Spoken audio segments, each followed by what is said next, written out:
अस्सलाम वालेकुम, मैं हूं जावेद फ़ारूकी। आज के व्लॉग में 2-3 इश्यूज़ हैं जिन पर बात करेंगे। उनमें एक तो ये है कि लाहौर में जो गुज़श्ता रोज़ एक रैली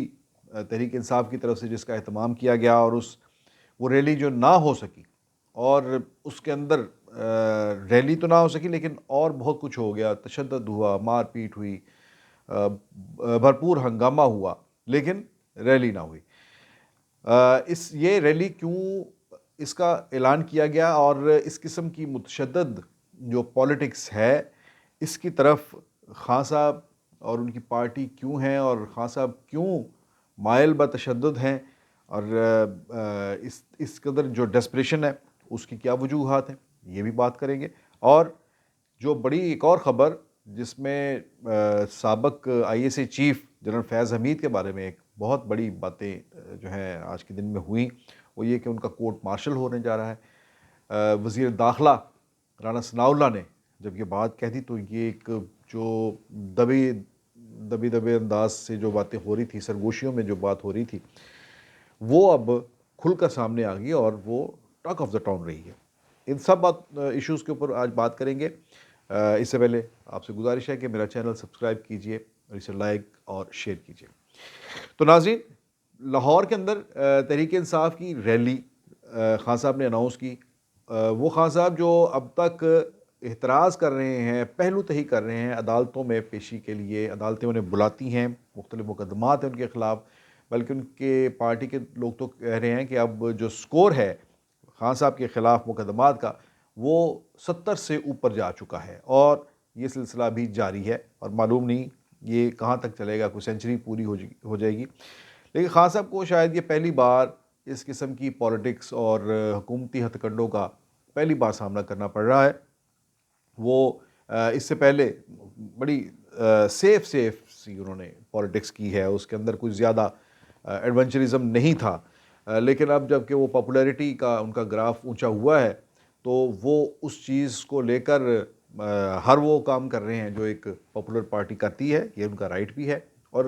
जब कोई पॉपुलर होता है तो उसे उसकी कीमत भी चुकानी पड़ती है और वो कीमत इसी तरह से होती है जो अब खान साहब के ख़िलाफ़ जिस तरह से पर्चे हो रहे हैं। मैं ज़ाती तौर पर अगरचे इस किस्म के पर्चों को अच्छा नहीं समझता और इन्हें एक जमहूरी मुआशरे के अंदर उसकी नफ़ी, एक जमहूरी रवैये की, जमहूरी माहौल की नफ़ी के तौर पर मैं इसे देखता हूँ। ऐसा नहीं होना चाहिए, बात होनी चाहिए, डायलॉग होना चाहिए, लेकिन ये मुकदमेबाज़ी, ये सिलसिला रुक जाना चाहिए। लेकिन खान साहब हैं कि वो अभी तक जो है वो इस तरफ नहीं आ रहे कि वो सियासी अंदाज से गुफ्तगू करें किसी को। अपने अपने अलावा तो वो किसी का वजूद तस्लीम ही नहीं करते ना सियासी तौर पर। और अभी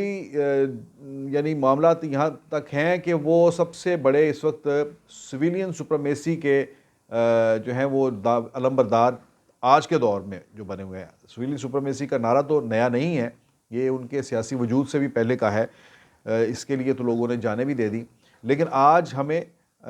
मेरे जैसे एक डेमोक्रेट जो है उसके लिए ये एक बहुत बड़ी एक जो मैं ये समझता हूँ कि एक हौसला अफजाई होती है, इनकरेजिंग है ये कि इमरान खान जो एक बहुत पॉपुलर लीडर हैं पंजाब के अंदर। पहले तो पंजाब की जो क़यादत है उसने हमेशा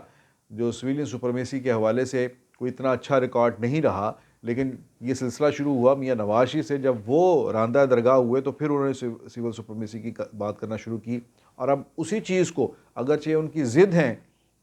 इमरान खान, लेकिन अब वो इस बात को लेकर आगे बढ़ रहे हैं। लेकिन जो मैं बात कहना चाह रहा हूँ कि वो बात तो सिविल सुप्रीमेसी की करते हैं, लेकिन अपने काउंटर पार्ट जो सिविलियन लीडरशिप है उसके साथ बात करने के लिए तैयार नहीं, उसके साथ मेज़ पर बैठने के लिए तैयार नहीं है।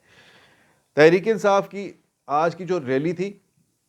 वापस आते हैं कि उसको आज अनाउंस किया गया था कि ज़मान पार्क से उन्होंने दाता दरबार तक जाना था, लेकिन ये रैली हुकूमत ने ना होने दी और हुकूमत की तरफ से जो स्ट्रेटजी इख्तियार की गई उसको बड़ी हद तक उन्होंने मख्फी रखा। तहरीक इंसाफ की तो अपनी पूरी तैयारियां थी, उन्होंने कैंप भी डिज़ाइन किए हुए थे कि पूरे रूट के ऊपर कैंप लगेंगे और ये मुसलसल एक जो है सारा दिन ये लाहौर जो है तहरीक इंसाफ के हाथ में रहेगा, कंट्रोल में रहेगा। और खान साहब जो अदालतों में पेश नहीं हो रहे, वो इस रैली की क़यादत खुद करेंगे गाड़ी के अंदर बैठकर और वहीं से वो टाइम टू टाइम वहाँ से ख़िताब करेंगे। लेकिन हुकूमत ने आज सुबह से ही वो तमाम रास्ते सील कर दिए। 144 जो थी वो वहाँ पर इम्पोज़ कर दी गई, और जिसकी वजह से तहरीक इंसाफ की रैली उन्होंने बज़ोर ताकत रोक दी। पुलिस की बहुत बड़ी नफरी जो थी वो इस पर तैनात कर दी गई। कंटेनर लगे, शेलिंग हुई, वाटर कैनन का इस्तेमाल हुआ, लाठी चार्ज हुआ, और इसी में एक पीटीआई के एक वर्कर, जो बहुत ही अफसोसनाक आज का एक वाक़या कि पीटीआई के एक वर्कर ज़िल्ले शाह, अली बिलाल जिनका नाम था, ज़िल्ले शाह के नाम से मशहूर थे, बड़ा रिवायती एक वर्कर था पीटीआई का, जो आम तौर पर सियासी पार्टियों के अंदर होते हैं इस तरह के वर्कर, जो हर वक्त कहीं ना कहीं मौजूद होते हैं और बेगर्ज किस्म के सेल्फलेस, उनका कोई इतना बड़ा मुतालबे नहीं होते। आज सोशल मीडिया पे हमारे कुछ नौजवान रिपोर्टर्स जो हैं वो इस बात को ले रहे हैं कि ज़िले शाह जो है वो मुसलसल 3-4 माह से आ रहा था और वो उसकी डिमांड थी कि उसकी मुलाकात इमरान खान से करवा दी जाए, और इस चीज़ को भी एक जो है इस पर बात हो रही है कि उसकी मुलाकात लीडर्स ने नहीं करवाई, लेकिन आज उसका दम भरने के लिए सारे आ गए। और प्रेस कॉन्फ्रेंस का चूँकि उन्हें मटीरियल एक मिल गया उसकी मौत की वजह से, उसकी शहादत की वजह से, तो वो इसलिए वो प्रेस कॉन्फ्रेंसों में भी आके कहने लगे कि हमारा उससे बहुत देरीना ताल्लुक़ था। ये खैर ये एक दोहरा मयार पीटीआई का और बाकी भी पार्टियों में होता है ये कि लीडर जो हैं वो अपने चिट्टे कलफ वाले जो सूट हैं उनके साथ अंदर बैठे रहते हैं ड्राइंग रूम्स में, और वर्कर बाहर मार खाते रहते हैं। और इसी मार धाड़ में आज ज़िले शाह ने अपनी जान दे दी। शहीद मैंने इसलिए कहा कि वो बहरहाल एक पॉलिटिकल पार्टी का वर्कर है, और वो पॉलिटिकल पार्टी जमहूरियत के लिए अपने तईं जमहूरियत के लिए एक स्ट्रगल कर रही है, और वो वर्कर जो था वो उसके खुलूस के ऊपर मुझे तो कम अज़ कम शक नहीं है। उसके लीडर की पॉलिसी के ऊपर मैं तनकीद कर सकता हूँ कि वो क्या उसका इस तरह से वर्कर्स को लाकर पिटवाना दुरुस्त है या नहीं है, क्या वो उसके पीछे उसका ज़ाती जो है वो एजेंडा है, कौमी एजेंडा है, ये एक अलग बहस है। लेकिन वो वर्कर जो वहाँ पर पहुँचा उसकी नीयत तो बिल्कुल खालिस थी, यानी उसका ये ख्याल है कि उसका जो लीडर इमरान खान है उससे बेहतर इस वक्त कोई नहीं सोचता, और उसने जो कहा है वो बिल्कुल ठीक है। इसलिए उसकी नीयत बिल्कुल खालिस थी, और उसकी जो जान गई वो एक शहादत का ही रुतबा है। मैं बहरहाल मुफ्ती साहब तो हूँ नहीं, लेकिन एक मासूम आदमी जो है वो मारा गया इस जंग में। एक तो ये है कि आज ये बात जो है वो बहुत ज़्यादा डिस्कस होती रही कि किस तरह से पीटीआई के जो लीडर्स हैं उन्होंने एक दोहरा मयार इख्तियार किया। दूसरा ये भी हुआ कि हुकूमत को भी एक मौका मिल गया इस रैली को कुचलने के बहाने। ज़मान पार्क को उन्होंने क्लियर करवा लिया बड़ी हद तक, और अब ज़मान पार्क में इमरान खान की रिहाइश का गिर्द हो सकता है कि पुलिस पहले से ज़्यादा अपना जो है होल्ड रखे, कंट्रोल रखे, ताकि अगर किसी वक्त इमरान खान को गिरफ़्तार करना मकसूद हो तो उसके लिए कुछ ज़्यादा प्रॉब्लम ना हो। अच्छा, ये रैली क्यों आई और ये इस किस्म की डेस्परेट जो पॉलिटिक्स है ये क्यों हो रही है, उसके पीछे खान साहब के पिछले 2 दिन के जो 3 दिन के वाक़यात हैं, वो जो तमाम अखबारात की सुर्खियाँ रही, प्रोग्रामों का भी जो है एलिमेंट रहा, एक परमानेंट एक उसका एक एलिमेंट रहा है, वो वही था कि आर्मी चीफ़ के साथ मुलाकात की उनकी जो कोशिशें थी वो नाकाम हो गई। और आर्मी चीफ़ ने सदर को, जो कि उनके पैगंबर बनकर गए थे, उनको वाज़ेह तौर पर कह दिया कि वज़ीर-ए-आज़म से के साथ मुलाकात करें। ये इमरान खान साहब को कह दें कि वो वज़ीर-ए-आज़म से मुलाकात करें, आप पॉलिटिशियन जो हैं वो आपस में इकट्ठे मिलकर बैठें, फ़ौज को आप मत घसीटें सियासी मामलात में। हमने फ़ैसला कर लिया है कि हम सियासत में नहीं आएंगे। जो कहा गया था कि न्यूट्रल हैं, तो ये वही जनरल बाजवा साहब वाला न्यूट्रल वाला बयानिया आर्मी चीफ ने उसे बरकरार रखा है और कहा है कि हम न्यूट्रल हैं। और इस लिहाज से मैं ये समझता हूँ कि आर्मी चीफ की ये बात बहुत ही साइब है कि उन्होंने एक तो वो न्यूट्रल का जो बयानिया था फ़ौज का उसको बरकरार रखा है। दूसरा, उन्होंने सियासत में इमरान खान की जो कोशिश थी कि आर्मी चीफ को पॉलिटिक्स के अंदर और सियासी मामलात के अंदर लाया जाए, इस कोशिश को उन्होंने नाकाम बना दिया है, और ये एक बड़ी अच्छी बात है। इस पर उनकी सताइश होनी चाहिए आर्मी चीफ की, और ख़ान साहब को भी ये चाहिए कि जब वो सिविल सुप्रीमेसी की बात करते हैं तो वो अब जहन से ये निकाल दें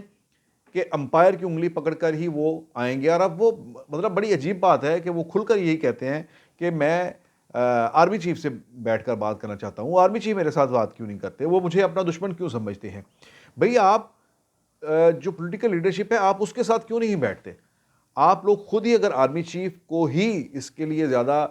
करेंगे, तरजीह देंगे पॉलिटिकल लीडरशिप की बजाय, उन्हें ज़्यादा तरजीह देंगे, तो फिर कल को फिर गिला किस बात का कि अगर आज फ़ौज आपकी बात नहीं मानती और कल को आपकी बात माने और परसों को फिर आपकी बात ना माने, तो फिर गिला किस बात का। यानी तब आप कहते थे कि अंपायर की उंगली उठने वाली है। ये बात भी बहुत ज़्यादा डिस्कस हुई कि आपका जो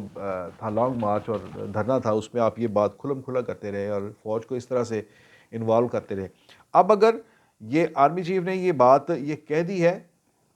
तो मैं तो ये समझता हूँ कि इसके ऊपर तमाम लोगों को उनकी सताइश करनी चाहिए और इस चीज़ की इतनी ज़्यादा हौसला अफजाई करनी चाहिए कि अब इससे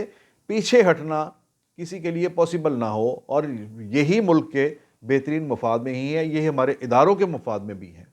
हाँ, सिर्फ हमारे सलामती, कौमी सलामती के इदारों के मफाद में है, बल्कि हमारी पार्लियामेंट के भी मफाद में है। तो खान साहब को भी अब ये ज़िद छोड़ देनी चाहिए कि कभी तो वो जो है वो साबिक जो हैं चीफ जस्टिस, उनके हवाले से कहते हैं कि वो कहते हैं कि मुझे इमरान खान का फ़ोन आया था कि मेरे खिलाफ मुकदमात हैं और आप उनके लिए मेरे लिए कोई काम करें। तो वो अभी भी यानी रिटायरमेंट के बाद भी साबिक चीफ जस्टिस जो है वो कर रहे हैं, इमरान खान के लिए अगर काम कर रहे हैं। ये एक बहुत बड़ा इशू सामने आया। उनका फिर एक व्हाट्सएप ग्रुप पकड़ा गया जिसमें वो बाज़ जर्नैलों के साथ एक ग्रुप के अंदर हैं और जिसमें मुल्क के अंदर ये अदालतें जो है ये किस तरह से चलनी हैं, इनमें किन किन केसेस के नोटिस लेने हैं। तो ये सारी चीज़ें जो थी उस ग्रुप के अंदर डिस्कस होती थी। इस चीज़ ने एक बहुत बड़ा जो है एक तूफ़ान बर्पा किया हुआ है। इसी चीज़ को लेकर जो है वो जनरल फैज़ हमीद के बारे में भी ये बात हुई है कि उनका जो है वो ट्रायल हो रहा है और उनका कोर्ट मार्शल किया जाएगा। कोर्ट मार्शल तो ज़ाहिर है कि फ़ौज का इदारा ही उनका करेगा और उनके बारे में ये इतलात है कि वो अब पूरे तरह से जो है वो ज़ेर-ए-ताब है और उनका जो इस वक्त घर पर नज़रबंद हैं, जो रिपोर्टेडली कि उनकी नक़्लो हरकत जो है वो मुकम्मल तौर पर रिस्ट्रिक्टेड है, उसके ऊपर निगरानी है पूरी और वो कहीं इधर-उधर बग़ैर बताए मूव नहीं कर सकते। फ़ौज जब अपने किसी ऑफ़िसर के बारे में कोई नोटिस लेती है तो फिर इसी तरह से ये सारे का सारा अमल चलता है और इसमें ये जो कोर्ट मार्शल है और ये जो कार्रवाई है उनके ख़िलाफ़ जो इल्ज़ामात हैं वो यही हैं कि फ़ौज के ख़िलाफ़ जिस तरह से वो पाकिस्तान के बाहर से कई यूट्यूब के ऊपर कई चैनल्स लगाए जा रहे हैं, वो खामोश मुजाहिद, आदिल राजा वगैरह, ये और 2-3 और हैं। यानी इतना अगर आप उन्हें सुने, उन चैनल्स को सुने, तो पाक फ़ौज के हवाले से इस किस्म का प्रोपेगेंडा होता है कि गुमान ये होता है कि ये पाकिस्तानी लोग नहीं हैं। ये जो हमारे एनिमी कंट्रीज़ हैं, ये शायद उनके कोई माउथ पीस हैं, उनके प्लांटेड हैं, उनकी तरफ से ये सारे का सारा प्रोपेगेंडा किया जा रहा है और दावा उनका ये है कि वो खुद इस फ़ौज के सपूत रहे हैं, उनकी फ़ैमिलियाँ जो हैं इस फ़ौज के साथ रही हैं, अटैच रही हैं, लेकिन उनकी बातें सुने तो वो कहीं नहीं। और वो जो हवाला देते हैं कि हमें ये खामोश मुजाहिद की तरफ से ये इतला दी गई है, तो वो खामोश मुजाहिद जो है, जो ज़राए का ये कहना है कि इसमें जो जनरल फैज़ हमीद साहब की नाम लिया लिया जा रहा है और उनके साथ जनरल शुएब जो थे उनका भी आया था, वो भी जब पकड़े गए थे, उनके जब फ़ोन पकड़े गए उसमें से जो डाटा जो रिकवर हुआ, तो वो बहुत से उनके लिंक्स जो हैं वो मुल्क से बाहर जो इस किस्म के यूट्यूबर्स हैं उनके साथ राब्ते पकड़े गए और वो जो खामोश मुजाहिद जिन्हें कहा जाता था, वो खामोश मुजाहिद जो थे वो बोलने लग गए और वो जो छुपे हुए मुजाहिद थे वो सारे आश्कार हो गए। ये एक बहुत बड़ी ये भी एक ख़बर है आज की जिसके हवाले से तमाम मीडिया के ऊपर जो है वो बातें होती रही हैं। बहरहाल देखते हैं कि आने वाले दिनों में ये जनरल फैज़ हमीद के हवाले से उनका कोर्ट मार्शल अगर होता है तो उसका क्या नतीजा निकलता है और अगर वाकई ये कोर्ट मार्शल की तरफ जा रही हैं ये बातें, तो ये ज़हन में रखें कि ये फिर बात कहीं एक बंदे तक नहीं रुकेगी।